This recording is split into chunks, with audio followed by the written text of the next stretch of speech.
السلام عليكم ورحمة الله.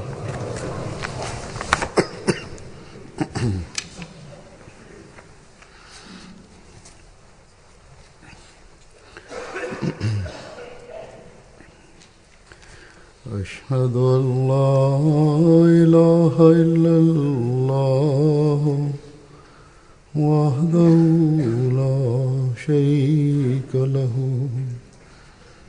وأشهد أن محمدا عبده ورسوله. أما بعد فأعوذ بالله من الشيطان الرجيم. بسم الله الرحمن الرحيم. الحمد لله رب العالمين الرحمن الرحيم مالك يوم الدين. إياك نعبد وإياك نستعين. اهدنا الصراط المستقيم صراط الذين أنعمت عليهم غير المغضوب عليهم ولا الضالين. وعد الله الذين آمنوا منكم وعملوا الصالحات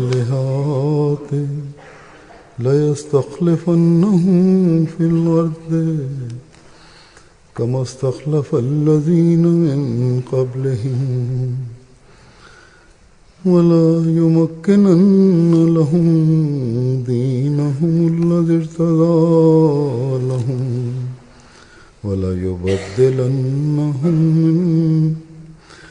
يبدلنهم من بعد خوفهم أمنا يعبدونني لا يشركون بي شيئا.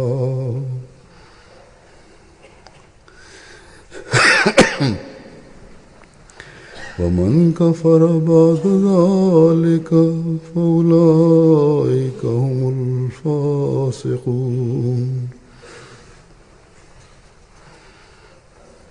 Bu oyatning tarjimasi quyidagicha: Alloh taolo oralaringizdan iymon keltirgan va yaxshi amallar qilgan zotlarga ulardan ilgari o'tganlarni xalifa qilgani singari albatta ularni ham yerda xalifa qiladi deb qat'iy va'da bergan va u zot ular uchun o'zi xush ko'rgan dinini albatta mustahkamlaydi va ularning qo'rquv holatidan so'ng ularni albatta tinchlik holatiga aylantirib qo'yadi. Ular menga ibodat qiladilar va menga hech narsani sherik qilmaydilar va kimki shundan keyin ham nashukrchilik qilsa ana o'shalar itoatsiz kimsalardir. Bu oyatning mazmunidan oydinlashganidek, u Alloh taolaning musulmonlarga islomda xilofat qoyim bo'lib turadi degan va'dasini bayon qilmoqda. Ammo payg'ambar sallallohu alayhi vasallamning bir farmoni bo'yicha bu mukofot musulmonlarning amallari hamda iymonlarining ahvoli sababli bir muddatgacha tortib olinadi. Biroq Alloh taolaning va'dasiga ko'ra mustahkam iymonli ezgu amallar qilguvchi va Alloh taolaning eng oxirgi hamda mukammal diniga amal qilguvchi zotlar ichida bu tizimni qaytadan o'rnatadi. Unda nubuvat yo'lidagi xilofat yana dunyoga qoyim bo'lib davom etadi. Musulmon ulamolarning noto'g'ri tushunchalari Qur'oni Karim hamda payg'ambar sallallohu alayhi vasallamning ta'limi va farmonlarini teranroq tushunmaganligi sababli va faqat yuzaki izohlar hamda tafsirlar sababli musulmonlarning ko'pchiligi xilofat tizimining qanday bo'lishini tushunmaydi. Musulmonlar ichida bir katta shunday guruh ham borki, ular hech qanday xilofatning ehtiyoji yo'q va kim qaysi firqaga aloqador bo'lsa, unga amal qilsin, shunisi yetarli. Zero shu kunlarda musulmonlarning ahvoli hamda islomning badnom bo'lishi kim qanday bo'lsa, ana shunday bo'lishini taqozo qilmoqda deb aytishadi. Bir masjidning imomi bo'lib, bir jamg'armani ham boshqaradi, diniy bilimi ham bor, g'arb mamlakatlaridan birida yashaydi.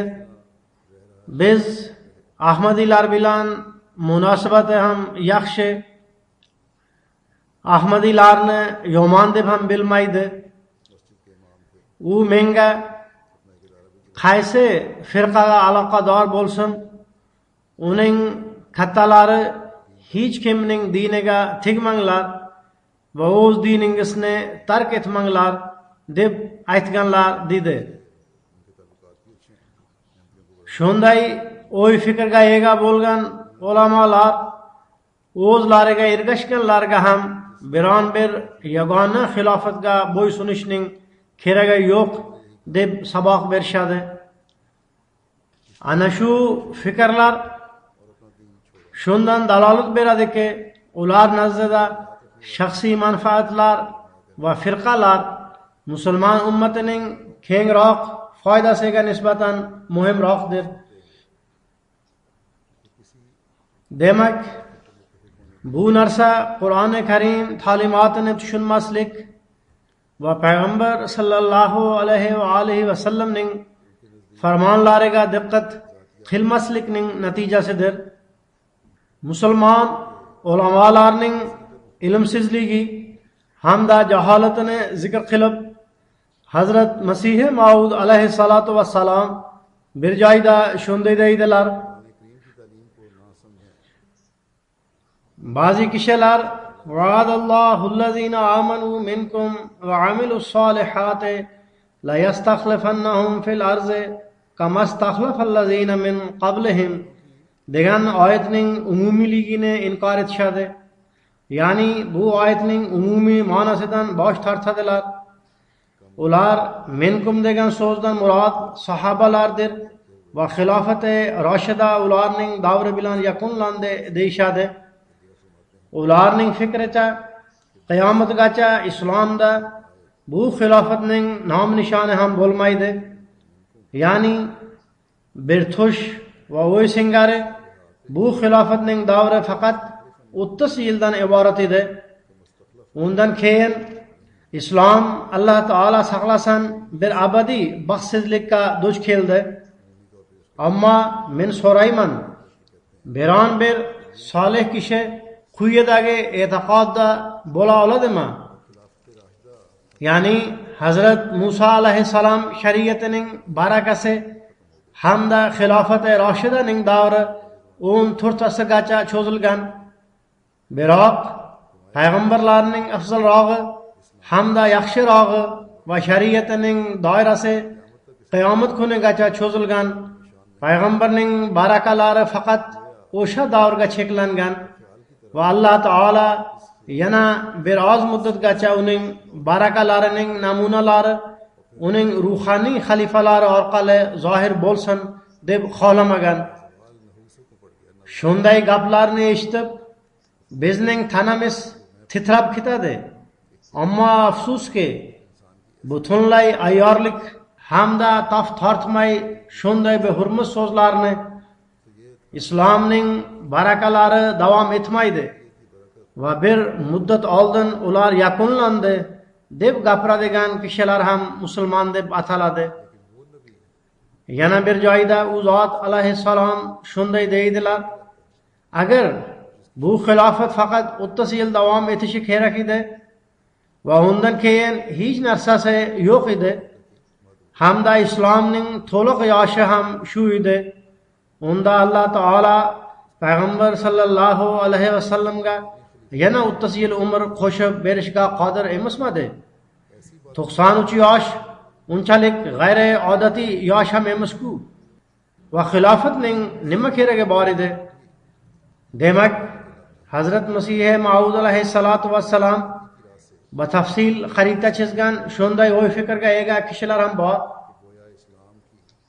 Ammo ba'zi shundaylar ham borki, ular o'zlarining dunyoviy hukumatlariga tayanib xilofatni qoyim qilmoqchi bo'ladilar. Ularning o'y fikricha kuch bilan xilofat o'rnatiladi. Shunday kishilar bu va'daning iymon hamda solih amallar bilan bog'langan degan Alloh taolaning ochiq oydin payg'amini tushunmaydilar. Bu va'da Alloh taolaga haqiqiy ibodat qilguvchilar bilan bog'liq.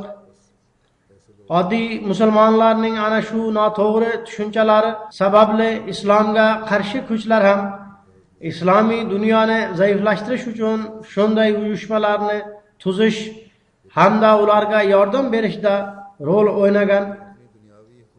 Ular xilofat nomi bilan o'zlarini uyushtirib oldilar.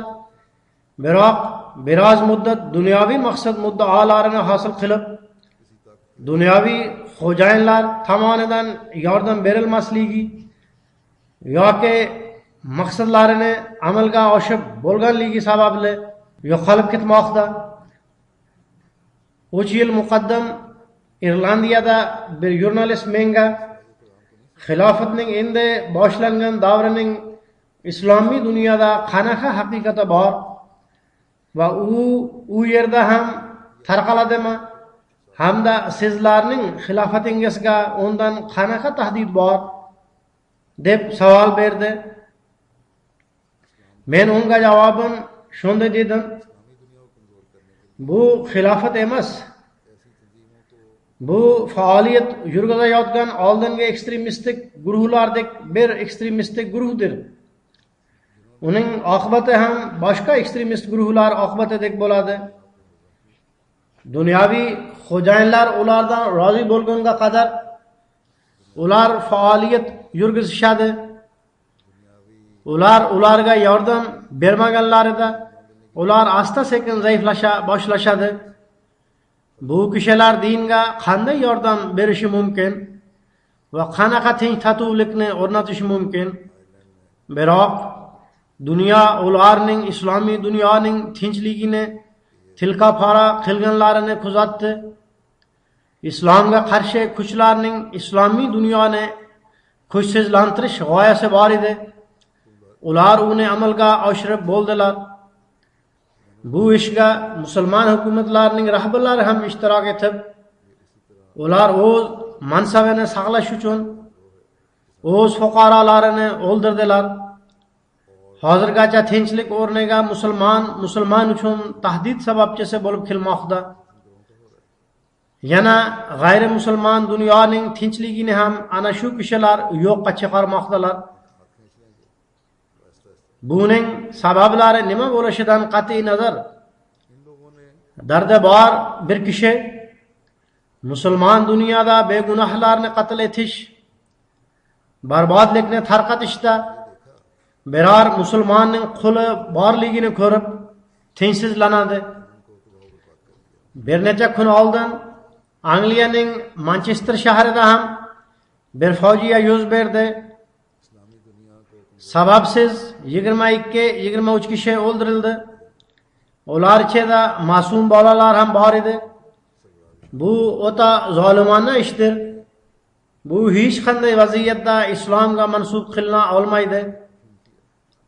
Bunday vahshiy ishlarni ko'rib biz tinchsizlanamiz. Alloh taolo o'lganlarga ham rahim qilsin. Ularning qarindosh urug'lariga sabr toqat aytsin.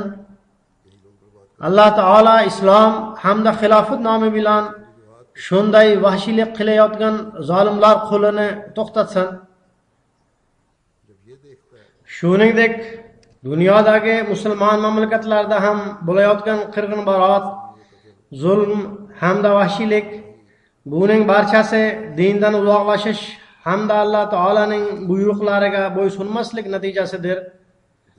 Islom ta'limotiga qarshi bo'layotgan bu ishlar, islom nomi bilan bo'layotgan zulmlar, shu jumladan musulmon mamlakatlar g'ayri musulmon mamlakatlarning yordami bilan bombalar tashlab qilayotgan qirg'inbarot, bu barchasining dard alamini biz Ahmadiylar ko'proq his qila olamiz. Biz Ahmadiylar islom ta'limotini bilib, islomning tinchliksevar hamda mehr muhabbatdan iborat ta'limotidan xabardor bo'ldik. Biz Ahmadiylar xilofat qo'li ostida xavfning tinchlik bilan almashgan manzaralarini ko'rdik. Biz eng ko'p bu narsalarni seza olamiz. Bugun bu davrda biz Ahmadiylargina Qur'oni Karim ta'limotiga tushunib yetib, payg'ambar sallallohu alayhi va alihi vasallamning farmonlari idrokini hosil qilib, tinchlik hamda amonlik mazmunini Xatamul Xulafa bilan bog'langanligimiz natijasida yaxshiroq tushunamiz. Xilofat na dunyoviy kuchlar bilan topila oladi, na dunyoviy ayyorliklar bilan topiladi, na nomigagina ulamolar to'planib qarorlar qabul qilishi bilan o'rnatila oladi. Bir necha yil muqaddam musulmonlar to'planib o'zlariga xalifa tanlab olsin degan harakat qilingan. Biroq bunday bo'lmaydi. Xilofat tizimi qo'rquvni tinchlikka almashtiruvchi tizimdir. U Alloh taolaning roziligini hosil qilgan holda dinga mustahkamlikni ato etishga sababchidir. U Alloh taolo va uning payg'ambari aytib bergan yo'l yo'riq orqali qoyim bo'ladigan xilofatdir. U haqda Alloh taolo Qur'oni Karimning Juma surasida shunday deb marhamat qiladi: Va axarina minhum lamma yalhaqu bihim, o'shalardan boshqalarga ham uni yuborgandir. Ular hali ularga duch kelganlari yo'q. Bu oyat nozil bo'lganda sahobalardan bittasi payg'ambar sallallohu alayhi va alihi vasallamdan: Ya Rasululloh, hali ularga duch kelmaganlar va sahobalarning darajasi bor kishi kimlar deb so'radi. Payg'ambar sallallohu alayhi va alihi vasallam unga javob qaytarmadilar. U kishi bu savolni takrorladi. Shunda payg'ambar sallallohu alayhi va alihi vasallam Hazrat Salman Farsi radhiyallohu anhuning yelkasiga qo'l qo'yib, iymon Surayyaga ko'tarilib ketgach, Fors ahli orasidan bir necha odamlar uni qaytadan dunyoda tiklaydilar deb marhamat qildilar. Va oxirinning darajasi to'g'risida payg'ambar sallallohu alayhi va alihi vasallam bir o'rinda: Mening ummatim muborak ummatdir. Uning dastlabki davri yaxshiroqmi yoki oxirgi davri yaxshiroqmi, buni bilib bo'lmaydi deb marhamat qilganlar. Demak, oxirgi zamonning yaxshiroq ekanligi xabarini ham payg'ambar sallallohu alayhi vasallam berganlar. Bu oxirgi davr, bu ulamo hamda podsholar orqasidan ergashish natijasida oldingilarning barakalarini qo'lga kirituvchi qiladimi? Aslo yo'q. Bu dunyo parast kishilardir. Bu narsa iymonni qaytadan dunyoda tiklaydigan kishining orqasidan ergashish natijasida ato etiladi. Bugun dunyoda iymonni qoyim qilish uchun payg'ambar sallallohu alayhi va alihi vasallamning haqiqiy quli orqali davom etgan tizimidan tashqari kim ham harakat qilmoqda? bu tizim tinchlik, mehr va muhabbat bilan islom payg'amini dunyoga tarqatmoqda. Iymonni dunyoda qayta tiklash uchun harakat qilmoqda. Kufr hamda gumrohlikning bu davrida Hazrat Masih Maud alayhissalomning jamoati qilishi kerak bo'lgan ish o'zi shu. U esa bu ishni qilmoqda ham. Ro'y bergan sanoqsiz voqealar menga ham boshqalarga ham duch keladi. Tinchlik anjumanlari o'tkaziladi, jalsalar uyushtiriladi. Bu kishilar bizning jalsalarimizga qatnashganda biz ularga islomning haqiqiy payg'amini yetkazganimizda g'ayri musulmonlar, nasroniylar ham, dinsizlar ham bu haqiqiy payg'amdir. Bu islomni dunyoga yetkazishga ehtiyoj bor. Agar islomni sizlar tarqatsangiz, buni qabul qilishda hech kim ikkilanmaydi deb aytishadi. Demak, ana shu ishni biz bajarishimiz kerak. Dinni yangilash va iymonni qoyim qilish uchun Xatamul Xulafa Masih Maud va Imom Mahdi bilan bog'lanish zarur. Keyingilarning hozirgilar bilan bog'lanishi to'g'risida Masih Maud alayhissalom bir joyda shunday deydilar. Bu oyatning xulosasi shuki, Alloh taolo odamlar ilm va hikmatdan bebahra qolgan vaqtda o'z payg'ambarini yuborgan Xudodir. Nafs takomillanib, insoniy nafslar ilmiy va amaliy barkamollikka yetadigan diniy bilimlar hikmati yo'qolib ketgan edi. Ya'ni odamlar dinni unutib yuborgan edilar. Dinning hikmatli ta'limoti umuman yo'q bo'lib ketgan.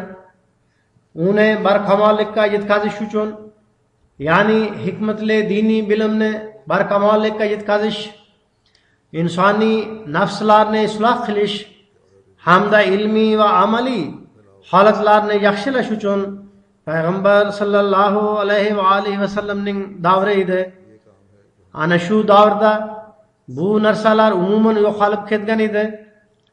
U zot alayhissalom davom etib shunday deydilar: kishilar gumrohlikka mubtalo edilar. Ya'ni Alloh taolo va uning to'g'ri yo'lidan uzoqlashib ketgan edilar. Shunday vaqtda Alloh taolo o'zining ummiy payg'ambarini yubordi. Payg'ambar sallallohu alayhi va alihi vasallam esa ularning nafslarini pokladilar. Kitob ilmi va hikmatidan ularni bahramand qildilar. Oyat alomatlar va mo'jizalar orqali komil ishonch darajasigacha yetkazdilar. Ya'ni oyat alomatlarini ko'rsatdilar. Alloh taolo qudratlarining manzaralarini ko'rsatdilar. Ularning iymonlari shu qadar rivoyatlandiki, ular komil ishonch darajasiga yetdilar.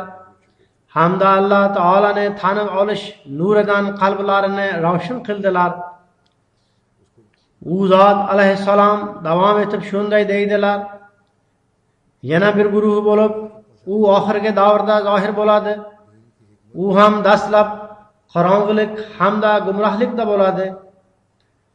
Ilm, hikmat va ishonchdan yiroqda bo'ladilar. Shunda Alloh taolo ularni ham sahobalar bo'yog'iga bo'yaydi. Ya'ni sahobalar nimani ko'rgan bo'lsalar, ularga ham ko'rsatiladi. Hattoki ularning sidqi va ishonchi sahobalarning sidqi va ishonchiga o'xshab ketadi.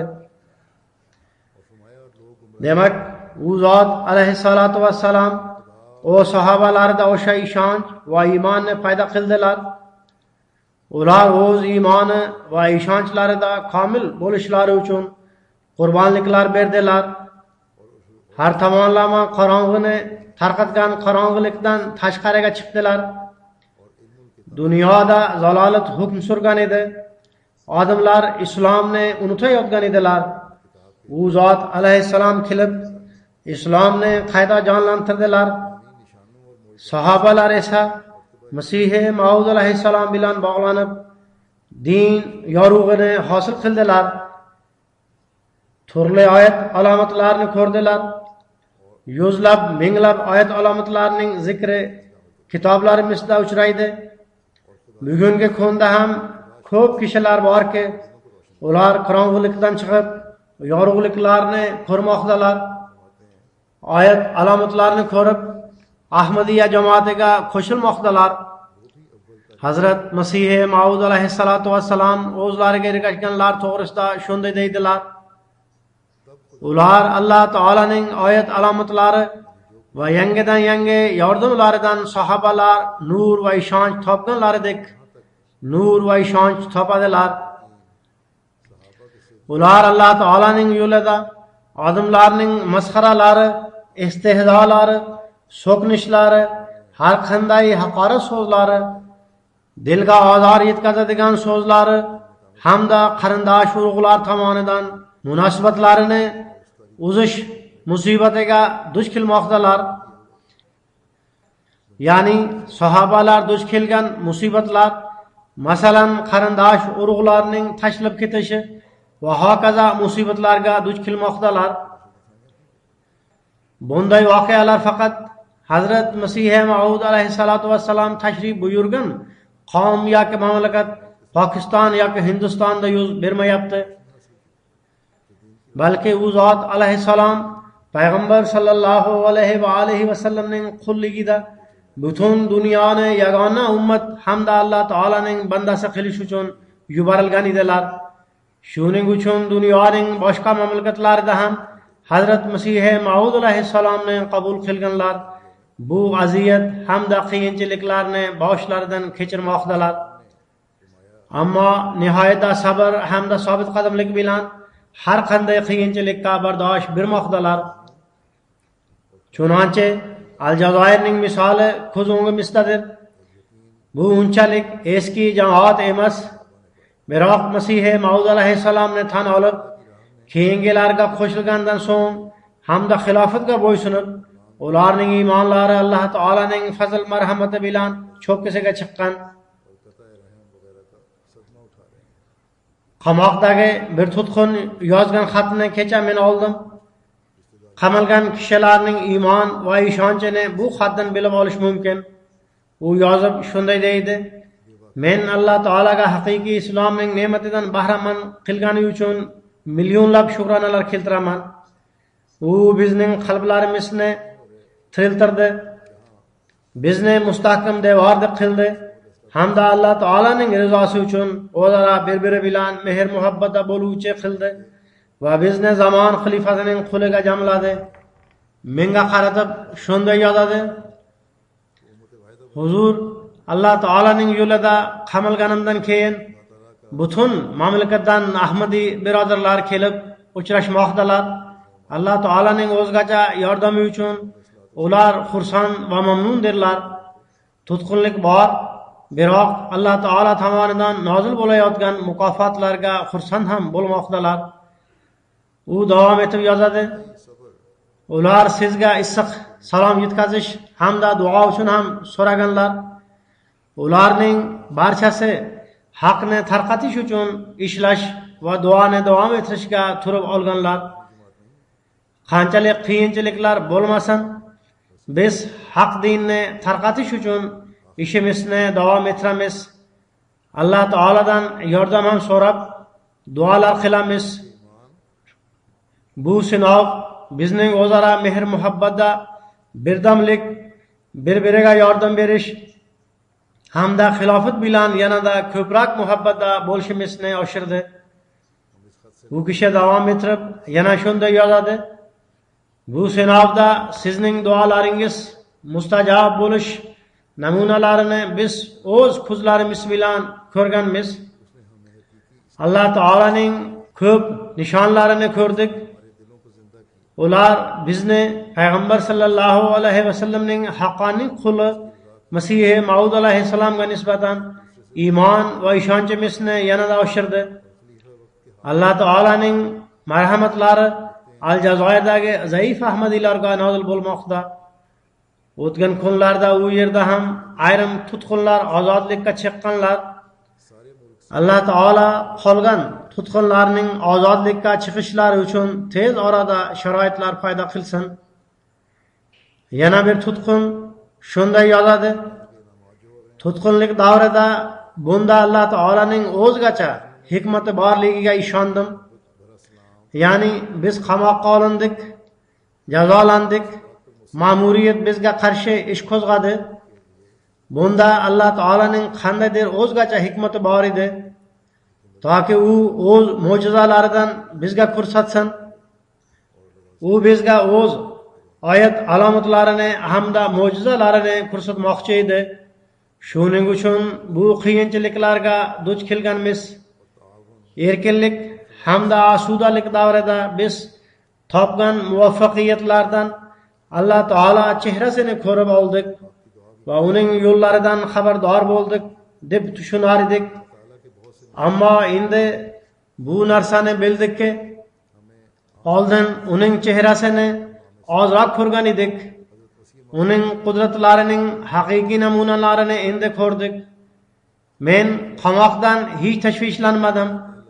Faqat bitta xavotirim bor ediki, men Alloh taolo va uning ibodat haqqini ado eta olmadim. Yana davom etib yozadi: tutqunlik paytimda bir necha tushlar ko'rdim. Ular orqali xotirjamlik topildi. Tushlarimda siz bilan ham uchrashdim.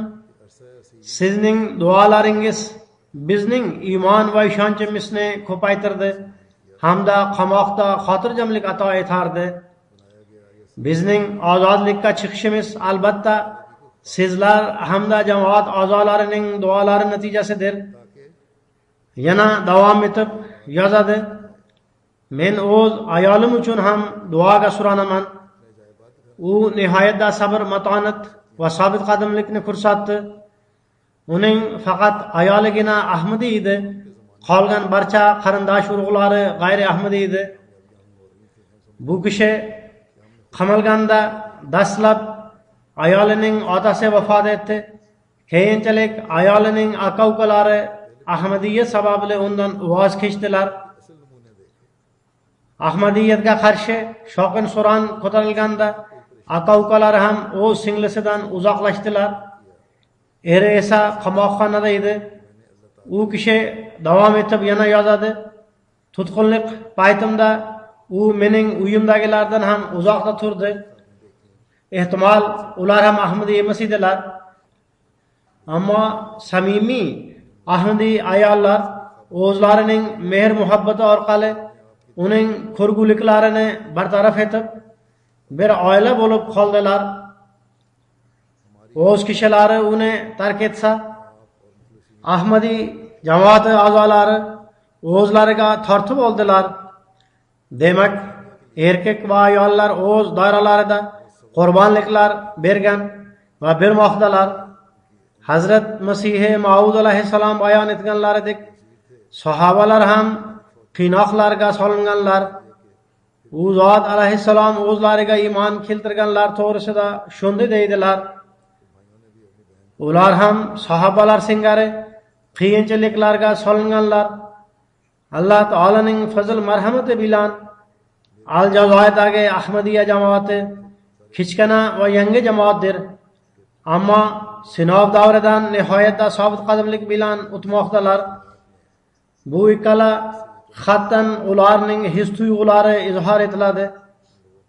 Ular shuni ham yozganlar: Hazrat Masih Maud alayhissalom orqali davom etgan xilofat tizimi sababli ularga xotirjamlik vositalari paydo bo'lib turgan. Muxoliflar qo'rqitish uchun qilayotgan ishlarda ham Alloh taolo o'z fazl marhamati orqali xilofat bilan bog'lanib turish sababli xotirjamlik vositalarini paydo qilib turdi.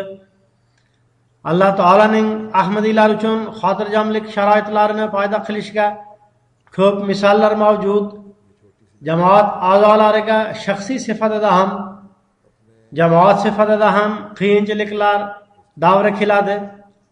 Biroq Alloh taolo o'z va'dasiga muvofiq xotirjamlik hamda tinch tatuvlik sharoitlarini muhayyo etib turadi. Men misollar keltirib o'tganimdek, bu biron bir maxsus davr bilan bog'liq emas.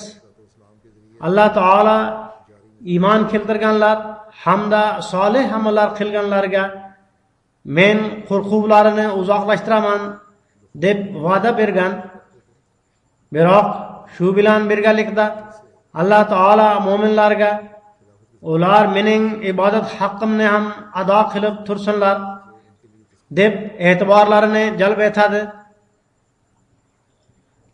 Bu haqlar ado etilayotgan bo'lsa, shubhasiz qo'rquv vaziyatlari ham tug'iladi. Ammo qo'rquv vaziyati shaxsiy sifatida ham, jamoat sifatida ham xilofat bilan bo'lgan aloqa hamda Alloh taolo bilan bo'lgan aloqa sababli bu vaziyat tinchlik hamda xotirjamlik bilan almashtiriladi. Endi Aljazoirdagi Ahmadiylar bor. Ulardan bir nechasidan tashqari boshqa hech kim zamon xalifasini ko'rmagan. Ammo iymonlari komil bo'lganligi uchun Alloh taolo ular uchun Hazrat Masih Maud alayhissalom davrida u zot alayhissalatu vassalomning yaqinlari uchun xotirjamlik sharoitlari paydo qilganidek sharoitlar paydo qilmoqda. Yoki Ahmadiyya jamoatining tarixiga nazar tashlasak, Hazrat Masih Maud alayhissalatu vassalom orqali davom etgan xilofat tizimining barakasi bilan birinchi xalifalik davrida qalblar uchun xotirjamlik sharoitlar paydo bo'lib turgan. Ikkinchi xalifaning davrida ham o'ta qiyin vaziyatlarda xotirjamlik sharoitlari paydo bo'lib turgan.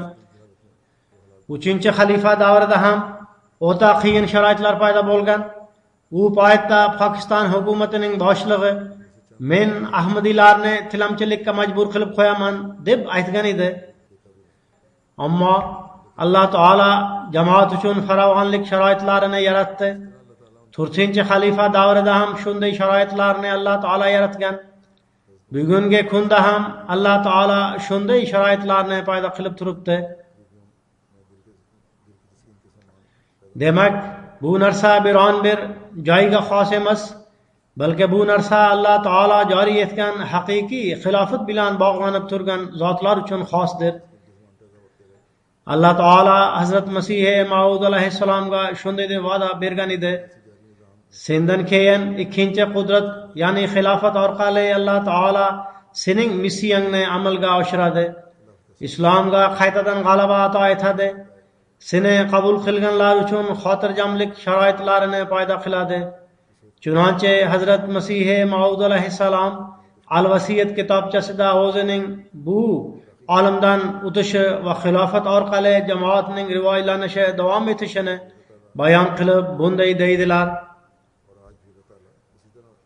Demak, ay suyuklilar, Alloh taolaning azaldan shunday sunnati mavjud. Muxoliflarning ikki soxta xursandchiligini bartaraf qilish maqsadida Alloh taolo o'zining ikki qudratini ko'rsatadi. Endi o'zining qadimgi sunnatini tark etish Alloh taolaga mumkinmi? Shuning uchun men sizlarga bayon etgan narsa sababli qayg'urmanglar va qalblaringiz g'am chekmasin. U alayhissalom o sahobalariga o'zlarining bu olamdan o'tishi haqida xabar berayotib tasalli bermoqdalar. Chunki sizlar ikkinchi qudratni ko'rishingiz zarur. Uning kelishi sizlar uchun yaxshiroq. Sababi u doimiy bo'lib, qiyomatgacha uzluksiz davom ettiriladi. Men ketmagunimcha u ikkinchi qudrat kelmaydi. Ammo men ketganimdan so'ng Alloh taolo u ikkinchi qudratni sizlar uchun yuboradi. U doimo sizlar bilan birga bo'ladi.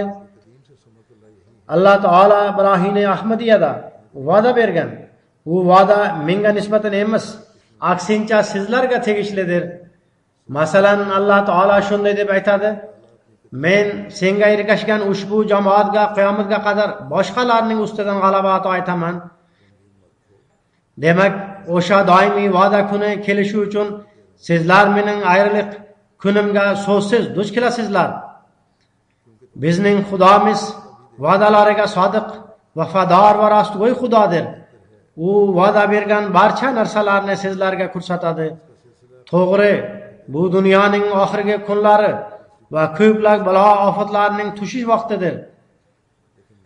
Ammo Alloh taolo xabar bergan narsalar amalga oshgunga qadar bu dunyo yo'q bo'lib ketmasligi lozim. men Alloh taolo tomonidan bir qudrat sifatida kelganman. Men Alloh taolaning mujassim qudratiman. Mendan so'ng ikkinchi qudratning oynasi bo'lgan ba'zi boshqa insonlar bo'lishadi.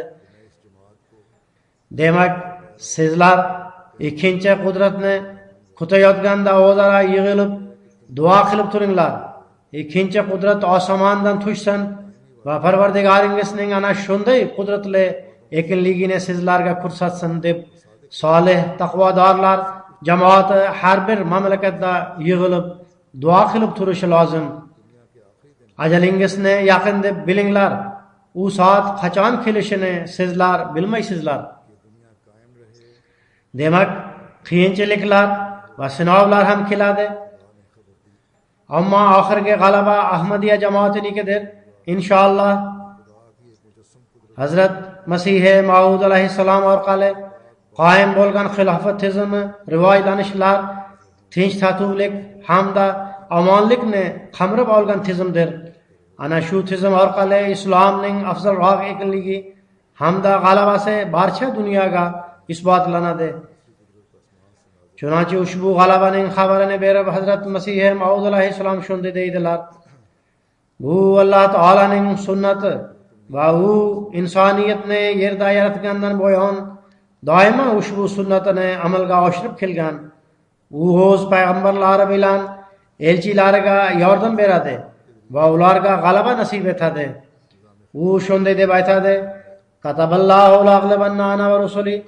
G'alabaning ma'nosi quyidagicha: elchilar va payg'ambarlarning Alloh taolo hujjati yerda qaror topsin va hech kim unga qarshilik ko'rsata olmasin degan istagiga muvofiq Alloh taolo kuchli dalillar bilan ularning haqqoniyligini ro'yobga chiqaradi.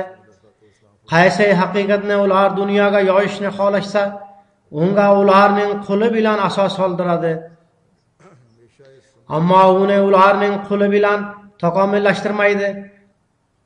Aksincha, bir boqishda qandaydir bir muvaffaqiyatsizlik xavfi qo'shilgan paytda ularga ajal berib, muxoliflarning masxaralash, istehzo qilish va ustidan kulish vaziyatini yaratadi.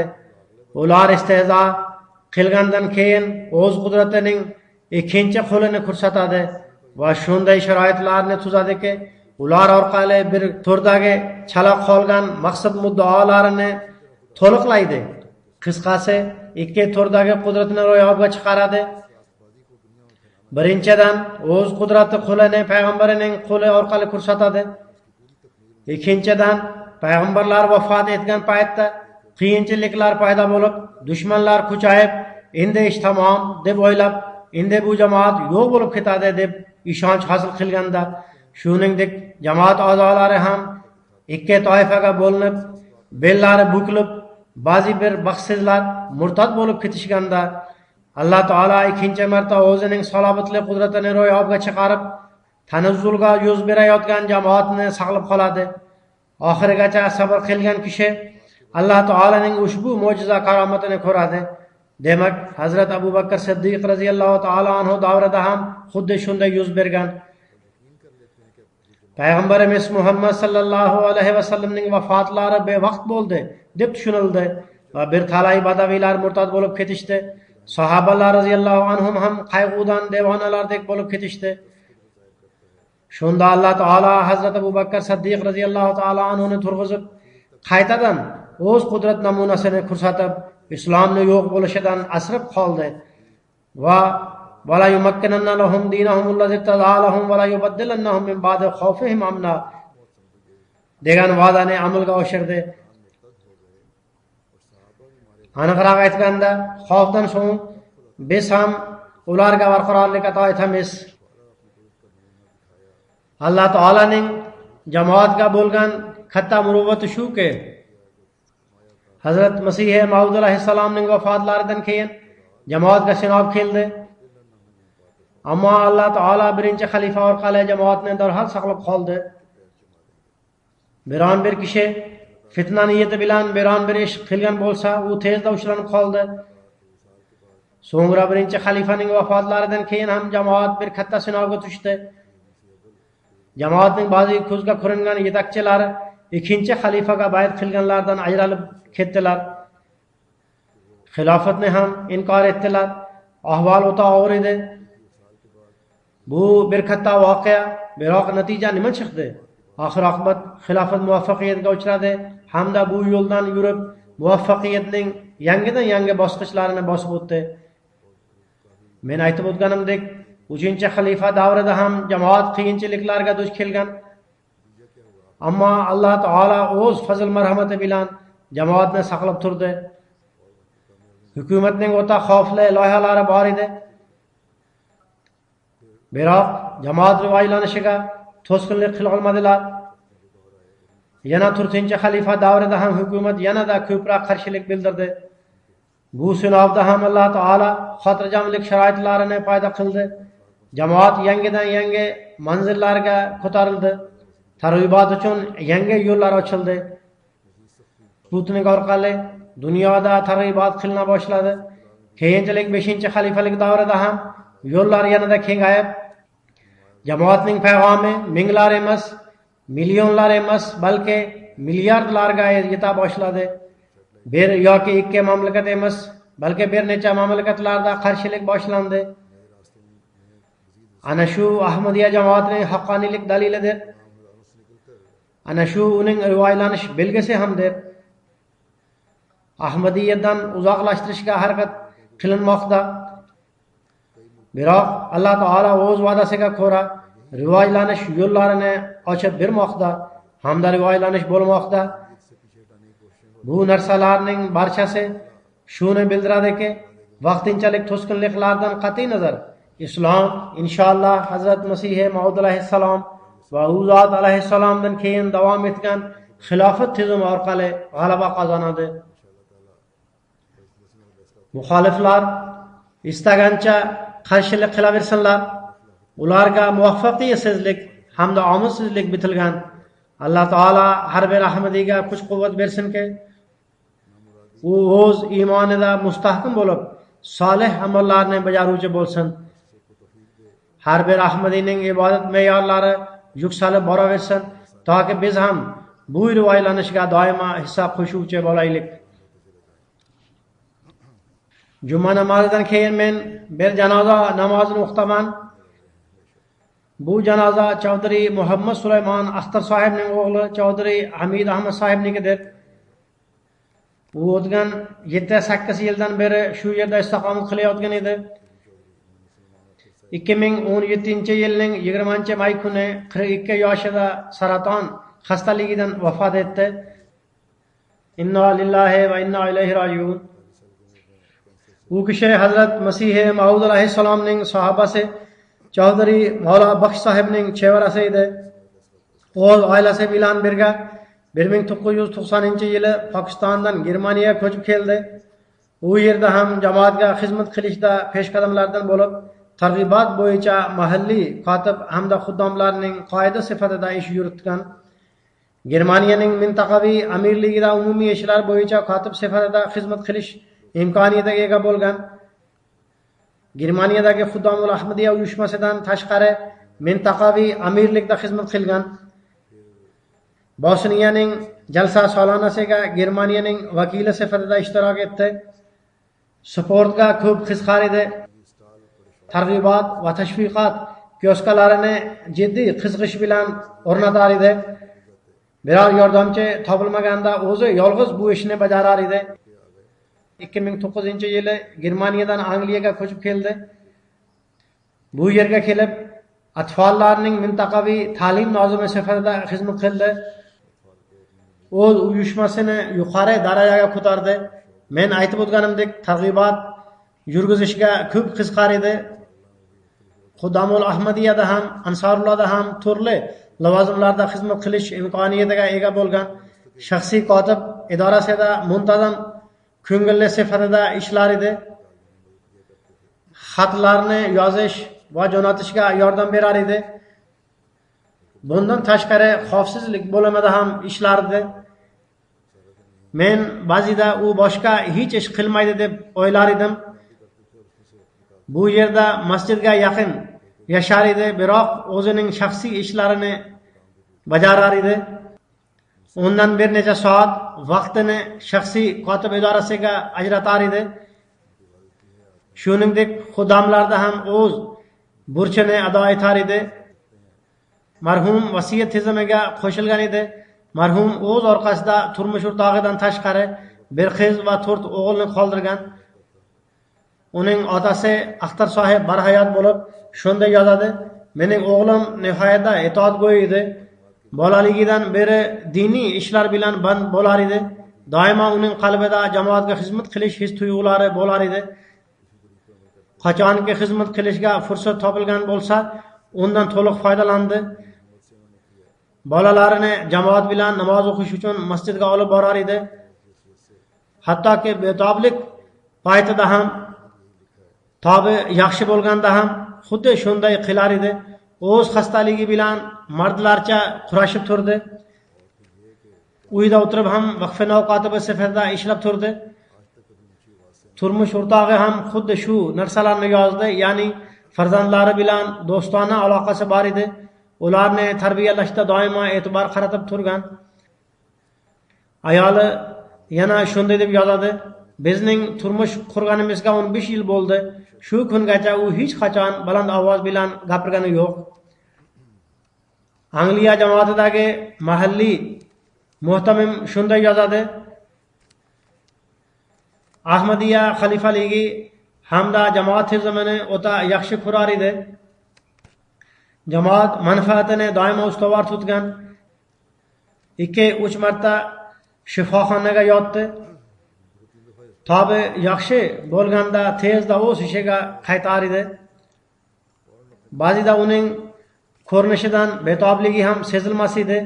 Betobligining oxirgi kunlarida men masjidga borib namoz o'qiy olmayman deb afsuslanar edi. Uning bir do'sti taksi haydaydi. U shunday deydi: "Bu kishi meni bilan birga taksi boshqarar edi. Taksi parkida uning navbati birinchi bo'lib, meniki esa undan keyin edi. Namoz paytida u kishi ketib qoldi. Men biron bir mijoz kelib qolishi mumkin deb u yerda kutib turaverdim. Ammo shunday bo'ldiki, u namoz o'qib qaytib keldi. Mijoz ham dastlab unga topilgan, menga topilmadi. Shundan keyin menga bu saboq bo'ldiki, dunyoviy ishlarni din uchun qurbon qilish kerak. Alloh taolaning haqqi bo'lgan ibodatni eng birinchi ado qilish kerak." Shu jihatdan u kishi o'z do'stlarini soqingina tarbiya qilar edi.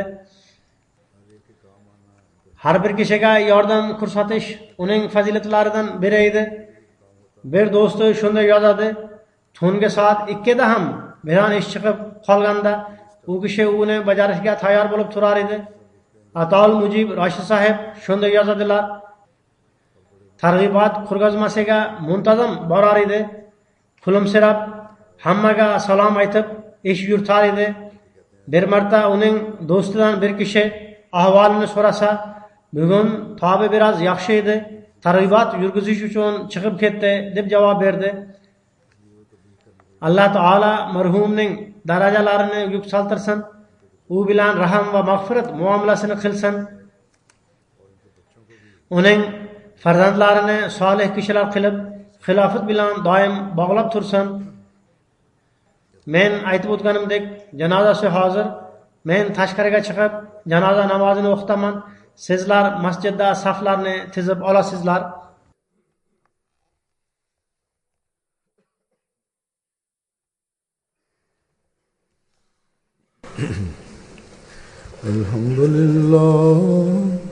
Alhamdulillah nahmaduhu wa nasta'inuhu wa nastaghfiruh. ونؤمن به ونتوكل عليه ونعوذ بالله من شرور أنفسنا ومن سيئات أعمالنا من يهده الله فلا مضل له ومن يضلل فلا هادي له ونشهد أن لا إله إلا الله ونشهد أن محمدا عبده ورسوله عباد الله رحمكم الله إن الله يأمر بالعدل والإحسان وإيتاء ذي القربى وينهى عن الفحشاء والمنكر والبغي يعظكم لعلكم تذكرون اذكروا الله يذكركم وادعوه يستجب لكم ولذكر الله أكبر.